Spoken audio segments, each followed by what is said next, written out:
The Oklahoma Sooners, are they a top 10 football program? Well, one space is saying yes, and we'll discuss that coming up next here on Locked On Sooners.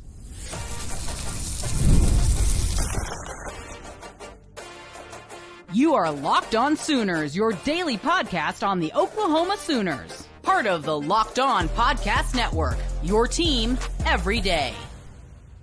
Again, thanks for making Locked On Sooners your first listen every single day. Shout out to all the everydayers out there tuning in and subscribe to the show wherever you get your podcasts. We're free and available on all podcast platforms and on YouTube. So hit that subscribe button and that notification bell to let you know when new episodes drop.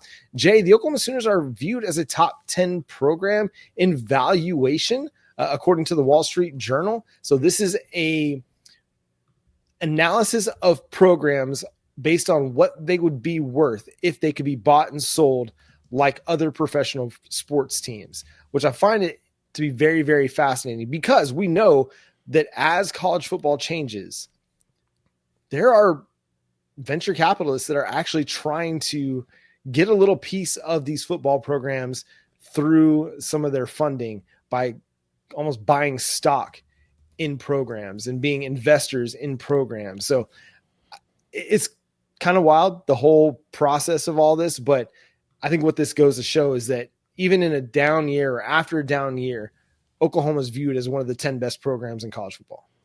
Yeah, and I think it was recently Sports Illustrated did the top programs also of all time. And I think probably about 10 days or so ago, and Oklahoma was considered a top 10 program there too. So evaluation, it makes sense. Now, I do hate the idea of venture capitalist funds coming into college football, because their goal is to make money. Their goal isn't to enrich the program or enrich the sport and make it better. No, their goal is to make that mighty dollar and turn a profit. So what that means is, even though this is a commodity that will always go up in value, because no matter what, live sports always have more value in comparison to anything else on television, because it's the one thing that's not really predictable. It's the one thing that people that will always root for, and we have an emotional investment to it. I don't want them to come in here and try to standardize things to be able to save and cut dollars. That's the thing that's going to annoy me. So I don't need no infusion, because you give them too much to be able to participate in. I just don't feel like it's going to go in a good direction. Granted, be nice to have the extra money, but what do you really need the extra money for? Are we doing this to pay the players? Or can we just use the current money system that we have now and the profits from the current TV deals, and it'll be okay? To me, that's enough. I don't think you need any additional funding to go into it. College football, to me, is already at a spot where it's in an impasse, and they got to figure out what direction and that fork in the road to go to make it better for everybody, John. But I don't want to see more of it. I don't want to see venture capitalists in this. We've already got enough control from the ESPNs and the Foxes of the world. The last thing we need is another component to come in here and try to throw a wrench into things. Yeah, private equity to me would be a very, very bad idea. But let's just talk about the valuation aspect of this.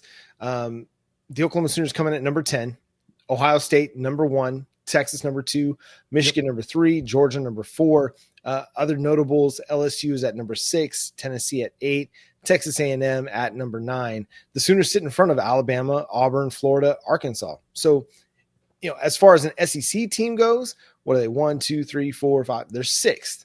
So not a bad spot to be in. If you're 6 out of 16 teams, you've got to win to increase your value. They've created great value over time. 2 of the last 3 years. Maybe if you're looking at this as a flow chart, maybe that value's dipped a little bit, but it's still a valuable program.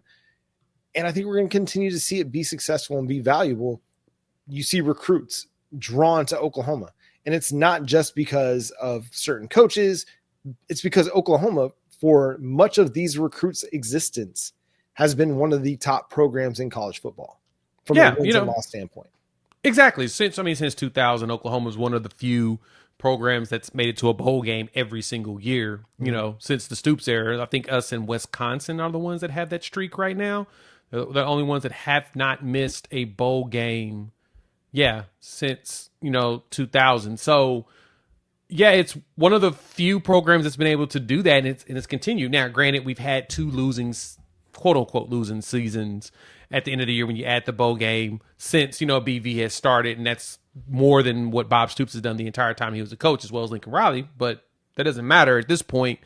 We're still going to be a valuable brand. We're still a strong brand. We're still known nationwide because Oklahoma's always been known to care about football and winning. And so we've shown it on the field. All we got to do now is, keep the standard going. It's going to be tough. And that's going to lead into Brent Venables needing to find a way to not only balance his thought process around recruiting players and, empowering them and bringing them into, I guess, in a positive way of recruiting or whatnot in comparison to being cutthroat like others. He may have to get his hands a little dirty. Go ahead and get some of these W's. Get a natty and people will forgive everything. Let's put it that way. Yeah. Listen, I don't want to jump to any conclusions about why Curtis Lofton is deciding now is the time, but you hear the way he spoke with the Oklahoma Breakdown about NIL and about player mentality. It just goes to show that Oklahoma's got more it needs to do on the business side of things to be a bigger player in the NIL era. And who knows what kind of impact Lofton's vision or view of the way things should be impacted some of the portal losses Oklahoma had this offseason. But we do know that Oklahoma had some significant losses in Nick Anderson, in Andrew Anthony. I mean, you cannot listen. Curtis Lofton, he knows more about football than I'll ever know. I'm not going to sit here and try to spin it any other way. The dude is one of the better linebackers of the last 25 years at the collegiate or the NFL level. At the same time, there's a business aspect to this, and Oklahoma lost on the business side of things, I think, significantly in the last year. They won some big NIL recruitments, or at least recruitments we believed to have an NIL focus, whether it's Michael Fasusi or John Mateer or Dominic Williams. I mean, there were some big ones. At the same time, it seemed like Oklahoma wasn't quite all in, right? They were kind of toeing the line, dipping their toe in the ocean, just checking out the waters, trying to see how it fits, how it works. Is it safe? Sometimes you gotta run Baywatch style and just dive in. Ohio State is an example of that. They recruited well, but then they made some big splashes in the portal. The difference between Ohio State and Ole Miss, Ohio State is one of the top 5 recruiting programs in the country. Ole Miss, really not so much. Ole Miss is a good portal program, not a great recruiting program. Ohio State is good at both, and that's what helped them win a national title. Yeah, and that changes the game for you, is leveraging your brand power. I mean, if you think about it, Oklahoma has, been consistent in staying in the minimum top 20 in recruiting. And even when Brent Venables first got here, we was getting some top 10 classes on a regular basis. This past class wasn't, but it didn't feel like they were trying to push for more, especially with the changes coming, trying to figure out how to manage the roster. Because one thing that I feel like is underrated, and we've talked about this, that fans need to understand for Oklahoma, for Oklahoma Sooners, the one thing to really keep in consideration is roster retention is a part of transfer portal acquisitions. That's a key component. You got to find a way to keep your own dudes. True. And if you like the players you have, then there's a very good chance that you're going to be spending more on your own guys than you are in guys in the portal. Yeah, and I get that. And I get that they had to make some tough choices. But if you're Oklahoma, should you have to make tough choices? Shouldn't you be able to retain all your guys? Should you be watching a guy like Nick Anderson, who has strong ties to the University of Oklahoma? Is that a dude you should be watching play for LSU next year? I'm going to be honest on that capacity. I mean, we watched Caleb Downs leave Alabama and go to Ohio State.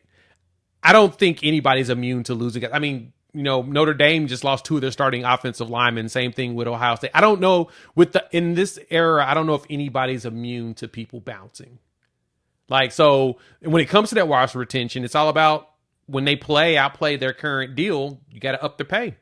And that's kind of where it's kind of like similar to an NFL model where when that salary cap kicks in, it's like, well, we ain't got salary to be able to give you that. So we're going to go and have to, you may have to go ahead and go somewhere else. And I think that's going to be the deal you see going forward. It's going to be interesting to see how Oklahoma transitions. Again, one of the top programs in the country. They're going to be players in the NIL game. At the same time, are they going to be taking more aggressive throws into the NIL front? Yeah, we'll find out. Everything's changing. We're all learning as we go, and we'll try to have as much of an understanding of all this as we can here on Locked On Sooners. It's a big weekend in recruiting for Oklahoma. They've been out on the trail, handing out offers, meeting with schools across the country from California to Texas to the Southeast. They're all over the place. But Oklahoma landed in one player's top 5 who's planning on visiting this weekend. We'll discuss coming up next here on Locked On Sooners.